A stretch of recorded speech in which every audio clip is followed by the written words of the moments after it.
കുട്ടിയെ ഈ ലോകത്തിലേക്ക് ഈ സൈബർ ലോകത്തിലേക്ക് എന്താ പറയുക നാലുകയും നീട്ടി സ്വീകരിക്കുക രണ്ടുകയും നീട്ടി സ്വീകരിച്ച ഒരു പ്രശ്നം കോവിഡ് കാലത്ത് നമുക്കുണ്ടായി.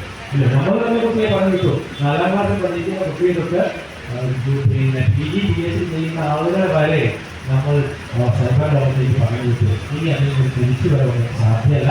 അപ്പോൾ അതിനെ അഡാപ്റ്റ് ചെയ്യുക എന്നുള്ളത് മാത്രമാണ് മാറുക എന്നുള്ളത് മാത്രമാണ് നമുക്ക്. അല്ലാതെ ഏഴ് കാലത്ത് അധ്യാപകൻ ഇന്നത്തെ റോള് നിലനിൽക്കുമെന്ന് നമുക്ക് പ്രതീക്ഷിച്ചുകൊണ്ടില്ല, നിർത്തയില്ല, അർത്ഥമില്ല.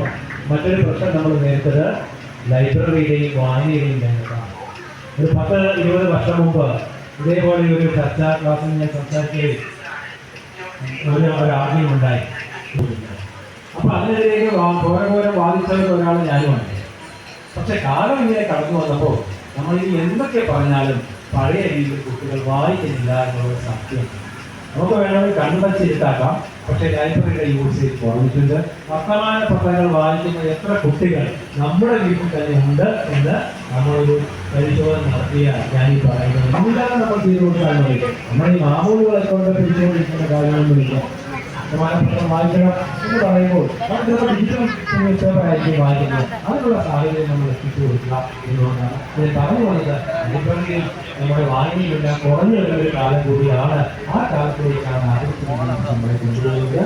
ഇനിയും അത് കുറയാനുള്ള സാധ്യതയുണ്ട്. അപ്പോൾ മനുഷ്യന്റെ മസ്തിഷ്കത്തിലേക്ക് കാര്യങ്ങൾ നമ്മൾ എങ്ങനെ എത്തിക്കും? ഈ ഗൂഗിളിലൊക്കെ വലിയൊരു പ്രശ്നമുണ്ട്. ആവശ്യമുള്ള അറിവുകൾ മാത്രമേ കൊടുക്കൂ, അത്രമായല്ല.